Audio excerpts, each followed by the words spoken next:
Hi everyone, this is Hemanth. Ravi. I'm Aslaf. Today we are going to talk about human resource security and or personal security. Coming to the objectives, uh, we have an introduction planned, employee life cycle and recruitment process, recruitment with reference to security, importance of employee agreements, importance of training and security awareness, SETA model, reports, incidents and responsibilities, and summary. Coming to why human resource security important for information security. An organization's most valuable assets are people, and also one of the weakest link in information security, as it is a people-driven process.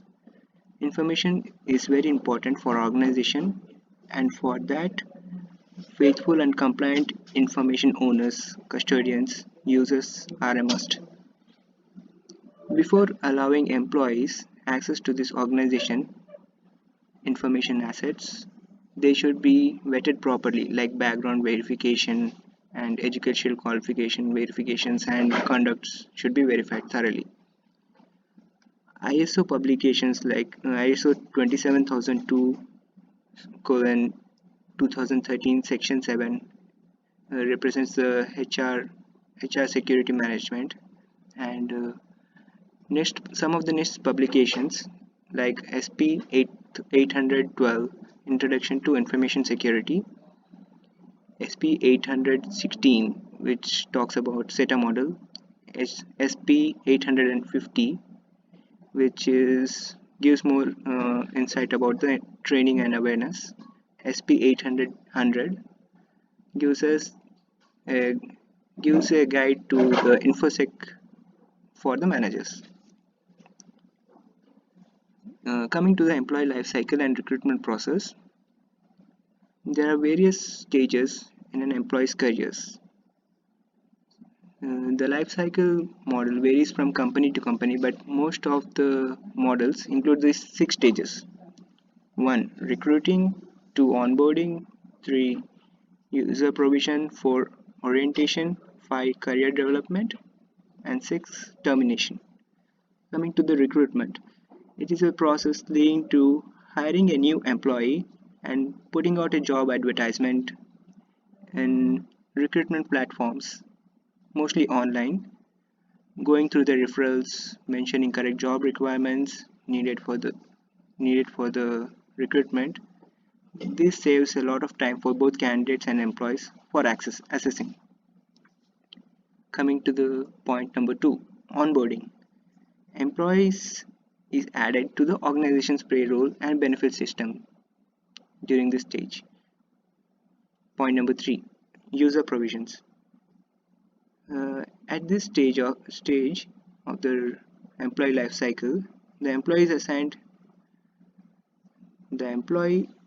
is assigned equipment as well as physical and technical access permissions. It is also invoked whenever there is a change in the employee's position, level of access required, or termination. Coming to the point number 4 of the employee life cycle, orientation. The employee is introduced to the company's values and rules. The employee learns his role within the organization in this stage. Coming to the point number 5 of the life cycle, career development. At this stage, the employee matures in his role in the organization. Professional development frequently means a change in roles and responsibilities. So this stage deals with the career development. And coming to the point number 6, termination. This stage involves when an employee is leaving the company.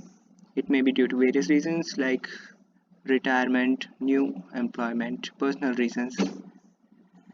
A company should handle it in strategic process, same as onboarding process, by getting to know the exact reason of resigning, asking for feedback, collecting back all the access assigned to the employee.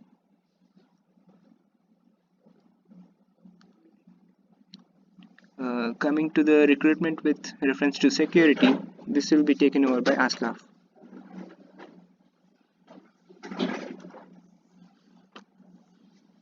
Hello everyone.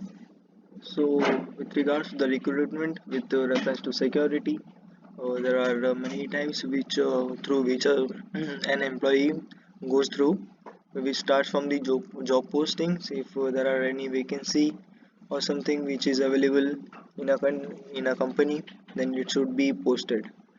So there are various ways where these jobs can be posted, like online ads, job description over social media platforms or a newspaper or TV, etc. But the major part about posting a job of a company, that job postings or hoardings should not contain a security, like it should not compromise the security of the company. Then the process goes to the CAD data, which is a candidate application data, which involves the protect information from the jobs of the job seekers, like not collecting unnecessary non-public personal information. Then we go through the point, the interview. When the person see the job postings, applies for a job, and then once he's selected, then he's called for the interview. The interview is taken in a form where the company's security policies are not much shared with the employee, which is for training or which is for an interview. Then the last thing is screening and background checks. If the company hires an employee, the company should be aware that the employee is loyal, employee belongs to the country or everything, like, so we need to do the background checks. Like, extensive background checks should be conducted depending on the specific rules. Consents to be taken before background checks. Education records in FERPA, and motor vehicle records, credit reports, etc. So there are examples of NPI which are being provided by us, which are the financial, credit and medical data, home address, telephone numbers, social security numbers, birth date, etc. and everything. Now, once the employee has been selected, there is always a bond or agreement which are being signed by the employee regarding all the rules and procedures of the company which has. So there are two types of agreements. The first type is confidentiality, or which can be called also as non-disclosure agreements. So confidentiality agreements are legally binding contracts in which one party promises to keep trade secrets and not to disclose secrets without authorization from a superior. So, going into the brief, that the non-disclosure agreement involves securing information like financial details, business strategies, customer lists, or products and services under development. In USA, there is a law where public disclosure of an invention may lead to forfeiture of patent rights, which means person who has revealed information will have to pay court certain amount of penalty. And the second type of agreement is acceptable use agreement.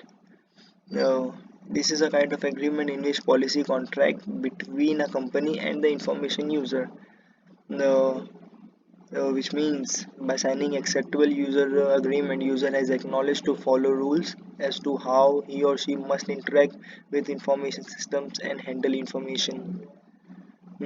Components of agreements include data classifications, applicable policy statement which include internet access security, mobile device security, messaging security, and correctly escalating to concerned team.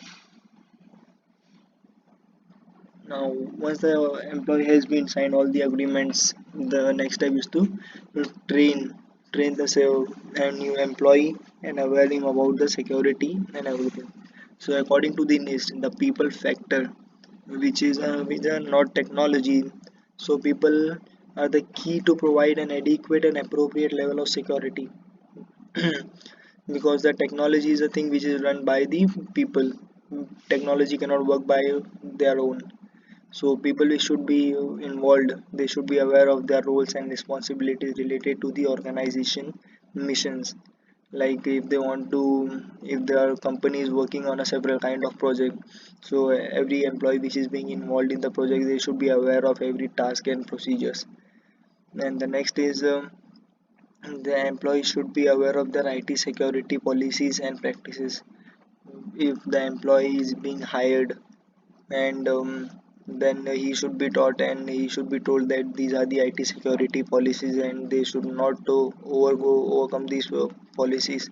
Like if you are on a server of a company, in all the companies there are several websites which are blocked, so which should not be used by any of the employees in any cases. And the third part is that adequate knowledge of various management, operational and technical controls required to protect the IT resources for which they are responsible. Means the employee should protect their resources which is being responsible for them and the project which are in their under. Now talking about the SETA model, my friend Ravi will continue from here. Hi, this is Ravi. I'll be explaining about the SETA model. SETA first of all stands for Security Education and Training Awareness. According to NIST, awareness is basically not a training. Its purpose is to focus attention on security. Its main aim is to make individuals recognize security concerns and respond accordingly.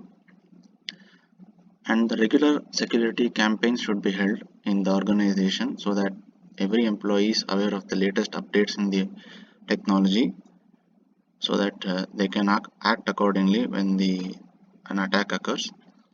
And security training is a must for all the employees.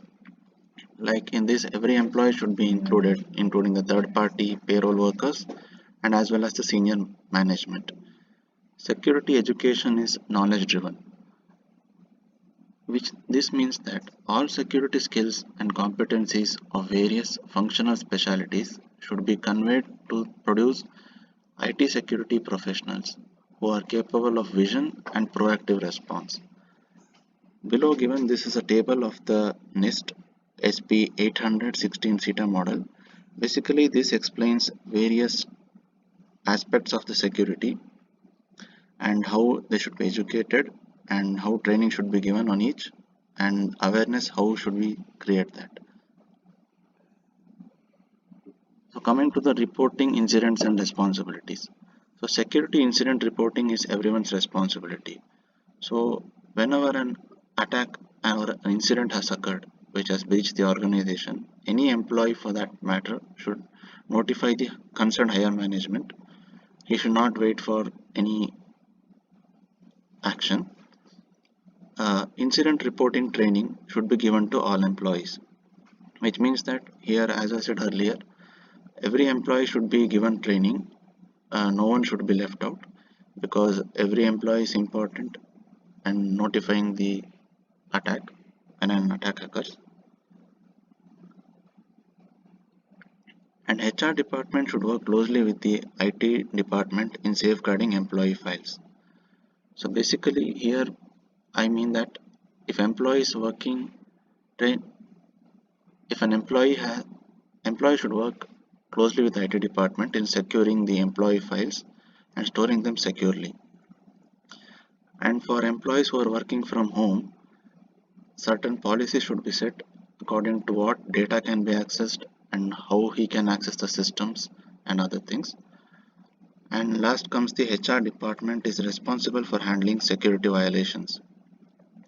Here I mean that if an employee has broken a code of conduct, a HR team should lead the investigation into the situation and notify the concerned law enforcement agencies and take appropriate action as needed. So this is the summary. So basically over the slides we have talked about how an employee, the stages an employee has to go through starting from the joining phase till the termination phase. Also we spoke about the agreements an employee has to sign when inducted into an organization, like it's a confidentiality or non-disclosure agreement, acceptable use agreement. And also we spoke about the security education and training which is conveyed through SETA model. Thank you. That's it all from our end. This is the end of the presentation. Thank you guys for patiently listening.